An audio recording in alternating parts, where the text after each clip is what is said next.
자, 이재명이 오늘 지금 대법원에 의해서 선거법 위반 관련 최종 판결을 받습니다. 오늘 아마 오후에 나올 거라고 보고 있는데요. 자, 먼저 저는 이 문제에 대해서 이재명이 무슨 오늘 유죄를 받기를 바란다, 무죄가 되기를 바란다, 이런 제 개인의 주관이 없습니다. 솔직히 이재명을 둘러싼 부분에 무슨 일이 벌어지고 있는가라는 부분에 더 관심이 있다는 거예요. 자, 이재명 지지자들은 제 발언에 대해 자기들은 다 이재명이 별일 없을 거라 말해 주기를 바라는데, 아니 평론을 하는 사람이 지금 이재명에게 벌어지고 있는 이 부자연스러운 일들, 자연스럽지가 않잖아요. 굉장히 뭔가 인위적이다라고 싶은 일들이 벌어지고 있습니다. 그러면 왜 이런 인위적인 일들이 벌어지고 있는가를 그대로 이야기를 하면서 오늘 이재명의 결과를 말해야지 의미가 있지, 이 부분을 빼놓고 말하는 것은 의미가 없다는 겁니다. 이 내용이 올라갈 때쯤 되면 이재명의 결과가 나와 있겠죠. 그래서 결과가 어떻게 되는가에 추정하기보다는 지금까지 이재명에게 벌어졌던 일로 봤을 때는 이재명의 재판이 왜 이런 식으로 흘러가는가에 초점을 맞추고 봐야 된다. 이재명은 저항하지 않고 있지만은 이재명을 둘러싼 이 모든 내용은 다 어디서 나오느냐? 문과 이재명 사이에서의 불편한 관계에서 이재명에 대한 지금 내용이 나오고 있다는 겁니다. 그런데 어느 언론도 오늘 이재명에 대해서 별로 기사도 안 써요.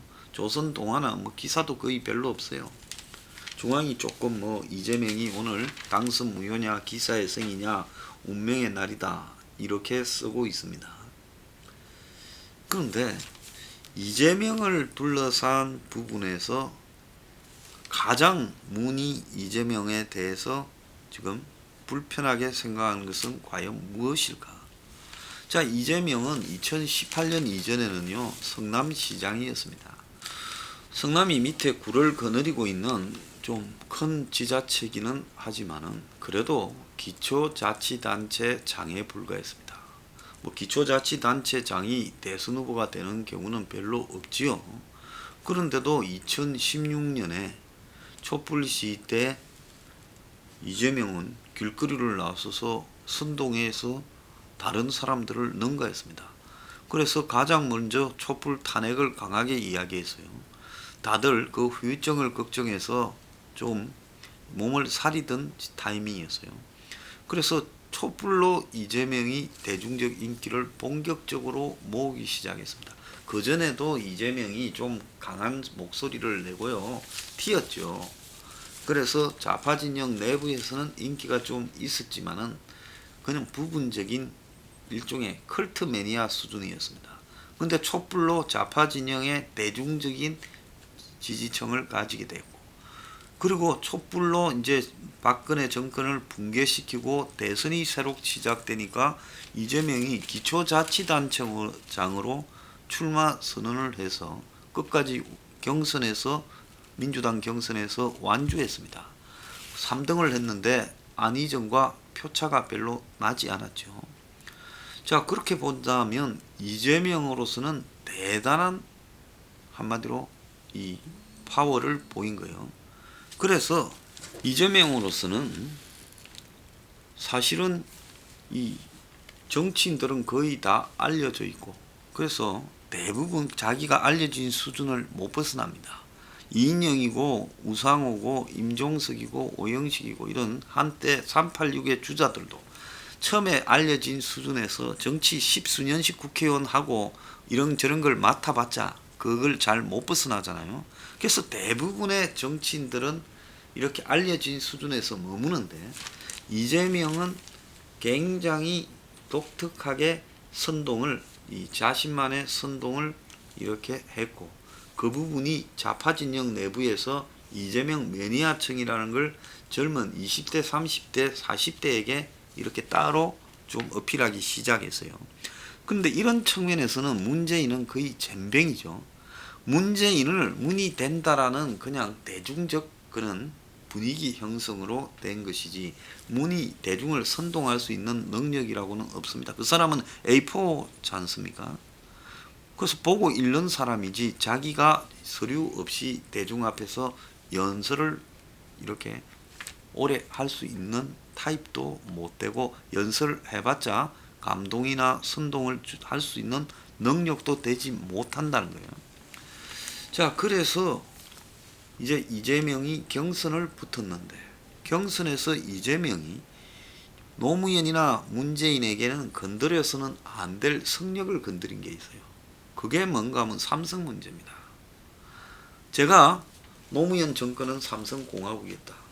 그리고 문재인은 삼성공화국2가 될 수밖에 없다. 못 벗어난다. 이미 엮인 관계들이 있기 때문에 라는 이야기를 2017년 4월에 많이 했습니다.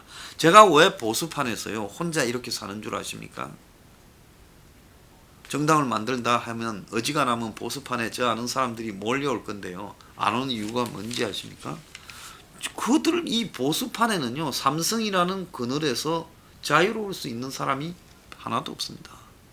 마찬가지로 이재명은 노무현 문재인에게 건드려서는 안 될 삼성이라는 부분을 건드린 겁니다. 그것도 경선에서요. 자, 그러니까 여기에 대한 문재인의 분노가 보통이 아니었을 거라 봐요. 자, 문재인 캠프에 삼성 출신들이 많이 있다고 토론회에서 이야기를 제기를 했어요. 자, 그러면서 문이 나중에 대통령 되면 삼성의 영향을 받고 또 삼성공화국2가 안 되냐는 이야기를 이재명이 하기 시작했던 거예요. 그러니까 안희정이 막 말리고 했어요. 근데 그 말린 안희정도 나중에 날아갔으니 그 문제를 제기했던 이재명이 얼마나 밉상이었겠습니까? 사실 안희정은 문을 슬쩍슬쩍 건드리기는 했습니다마는 경선할 때요. 안희정이 진짜 1등을 해보려고 생각하고 있구나라는 부분이 문한테는 굉장히 불편하게 다가간 거죠. 그냥 처음부터 형님 저는 그냥 이번에는 장난으로 뛰는 겁니다. 형님이 당선될 수 있게 둘러리만 하겠습니다. 요러고는 그냥 별 경선에 의욕이 없는 척 해야 되는데 안희정이가 한때 문한테 접근해서 문을 능가하느냐 하니까 이제 노사모 이 문파들이 다 나서서 두들겨 잡았지만 위태 한때 했다는 겁니다. 그게 문이 불편했던 거예요.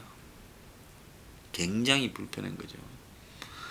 그런데 이재명은 그런 수준의 불편함이 아니라 진짜 짜고 치는 고스톱으로 행님을 1등 만들고 나는 이번에 그냥 경력관리차 뛰는 거니까 전혀 불편하지 않게 하겠습니다. 이래야 되는데 그 자신들끼리의 경선에서 짜고 치는 경선 같은 데에서 이재명이 그냥 쌍심지를 켜고 삼성 문제를 제기한 겁니다.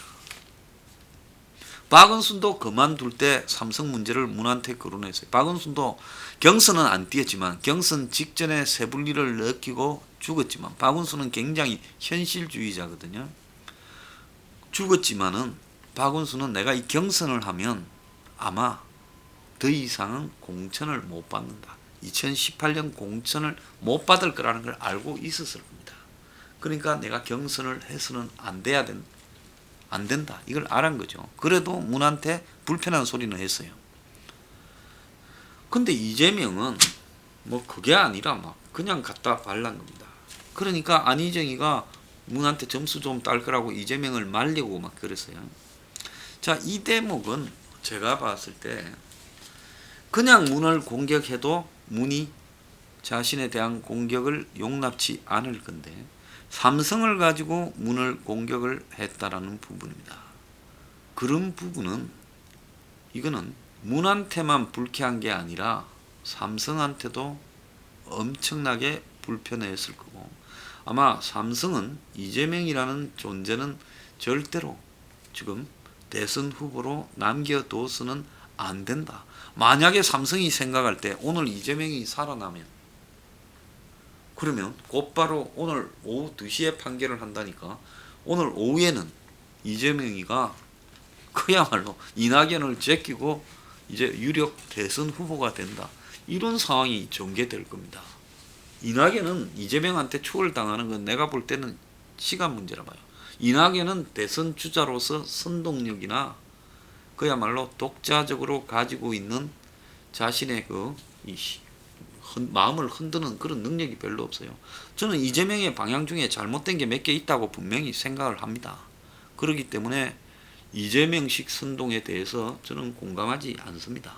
그렇지만 좌파 진영 내부에서 봤을 때는 이재명이가 굉장히 그냥 공정하게 뛴다면 대선은 이재명이한테 가게 돼 있을 가능성이 커요. 대선 후보는요. 그리고 이재명이가 만약에 이 민주당의 대선 후보가 된다면 제가 봤을 때는 점점 이 나라가 선동에 취약해지는 이 파퓰리즘 성향이 가속화되는 부분으로 봤을 때는 보수 진영 안에서 이재명을 이길 사람이 별로 없을 가능성도 크다고 봅니다. 제가 왜 서민 포퓰리즘이라는 입장을 내세우는가 하면 시대가 어떻게 바뀌고 있는지를 이해하지 못하는 썩은 기득 보수들로서는 앞으로 방법이 없다라고 생각하고 시대에 대안을 못 낼 거라고 생각하기 때문에 제가 이 서포 15조를 주장하고 밀어붙이는 부분이에요. 자, 그렇게 본다면 이 삼성이라는 부분과 이재명의 부분을 우리가 무시할 수 없는 부분이라는 겁니다. 그러니까 이재명은 자신에 대한 도전을 용납하지 않는 문재인에 대해 또 근데 거기에 문제를 제기하는데 삼성을 가지고 문제를 제기했다는 거예요. 그러니까 이중의 족쇄가 채워져 있다라는 게 이재명에 대한 부분이라고 봐야 되고요.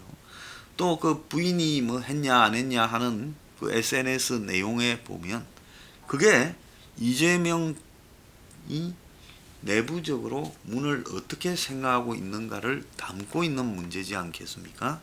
그래서 대깨문들이 이재명을 안 만들려고 개입을 했는데도 이재명의 수도권 선동력이 이긴 거죠. 대깨문의 방해를. 그래서 당선이 된 겁니다. 당선되고 나니까 또 이재명을 낙선시키겠다고 대깨문들이 이빨을 바득바득 갈아요. 저런 대깨문의 입장은 어디서 나왔겠냐. 청와대 문의 의지를 반영한 부분이다. 그렇게 봅니다. 문이 딴 거는 다 지금 좌파 진영 안에서 죽이고 살리고를 마음대로 하는데 이재명이 하나가 지금 손안에 잘 안 들어온다는 거죠.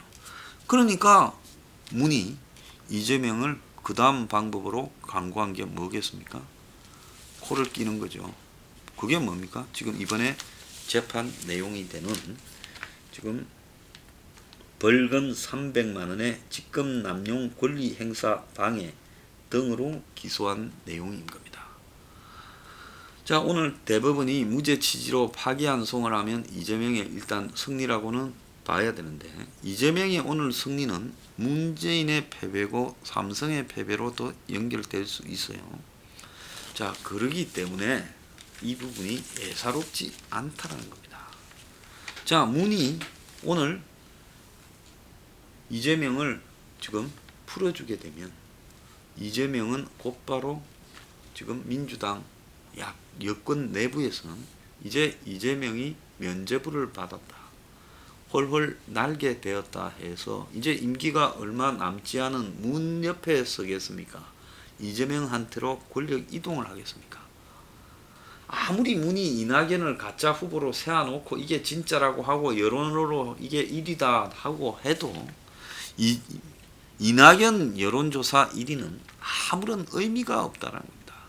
큰 언론도 누구도 신빙성을 갖고 보지 않고 이낙연이라는 사람 자체가 그야말로 이 정치인으로서 매력 요인이 거의 없다라는 겁니다. 자신은 아마 자기가 만들어 놓은 허상에 빠져 있는 인물이다. 저는 그렇게 봅니다. 자, 그렇게 보자면 전부 이낙연한테서 이동해서 이재명한테 가게 될 거고 아마 금요일날 갤럽 조사부터 공정하게 하면 이재명이 1위가 나올 가능성이 커요. 그러면 어떻게 되겠습니까? 이건 큰 문제가 발생하는 거예요. 굉장한 문제가 발생하는 거예요. 문이 통제되지 않는 대상이 발생을 했고 이제 족쇄가 풀린 이재명은 자기 마음대로 뜯을 수가 있을 거다. 물론 무죄 취지로, 무죄라고 안 하고 무죄 취지로 파기환송하면 너네들이 좀 잘못 본 것 같으니까 다시 봐라 이래 되잖아요. 그러면 시간이 또 끌려서 더 코를 끼어서 갈 수는 있지만 파기환송했다라는 것 자체가 이재명을 손을 들어준 걸로 비춰지는 겁니다.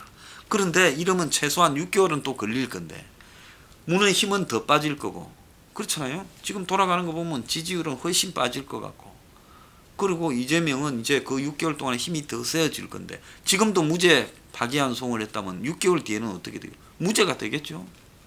그러니까 이거는 이재명에게 날개를 달아주는 거예요. 자, 그러면 그 뒤에는 통제가 되겠습니까? 통제가 안 되지요. 그러면 어떻게 되겠어요? 그냥 이재명이 힘을 굳히는 결과를 낳게 될 거다는 겁니다. 자, 이런 상황이 문이 원하는 상황이냐? 절대 아니죠. 문은 자기 계산이 다 있을 거고 제가 봤을 때 지금 뭐 박원순까지 안희정부터 쭉 오는 과정에서 전부 아니다는 거죠. 그래서 나는 2인자라는 거 없다라는 게 지금 문의 입장. 그럼 저 나중에 뒷감당을 어떻게 하려고 저럴까? 힘이 있을 때 충분히 이길 수 있을 때 2인자를 육성해야 되지 않겠나. 저는 김종인이가 문재인이 개헌을 이렇게 말할 걸 지금 기다리고 있고 문도 그렇게 할 거라고 보고 있습니다. 자, 이 내용이요. 문이 권력 구조를 개편해서 개헌에 나설 거라고 보느냐라는 그 질문이 그저께 김종인이가 인터뷰했지 않습니까? 그거 대담했지 않습니까? 언론과 토론회에서요. 그때 김종인이 뭐라고 했는가 하면 가능성은 굉장히 희박하지만 이건 수사입니다. 권력 구조를 개편하겠다라는 제의가 있으면 적극적으로 검토할 용의가 있다. 문재인이 먼저 개헌론을 꺼내지 않는 것으로 보는 이유에 대해서는 총선에서 다수를 얻은 황홀경에서 아직 빠져나오지 못한 상황이다. 이렇게 말을 하며 권력 구조 개편 전망에 대해서 대통령의 권력 집중이 계속되는 한 지금 같은 상황은 피할 수 없다. 그래서 이 내각제로 결국 선택을 하지 않겠느냐. 대통령제나 내각제 둘 중에 하나를 선택할 거다. 이 말은 문재인이 내각제를 선택할 거다라는 이야기를 한 겁니다. 자, 이 부분으로 볼 때 지금 이재명을 제거한 이후에 대책은 문이 아마 개헌을 선택하게 될 것이다. 그래서 김종인이 내각제라 말하지만 김종인의 내각제는 이원 집정부제를 일부러 저렇게 말합니다. 그래서 나눠 먹는다라는 비판을 조금 줄이려고 저렇게 표현하는 거죠. 그래서 문이 이재명을 제거한다면 제거 이후에는 개헌에 대한 상황으로 지금 방향을 틀 거라고 보고 그 명분은 코로나 경제 위기를 명분으로 들 것이다. 저는 그렇게 추정을 하고 있습니다.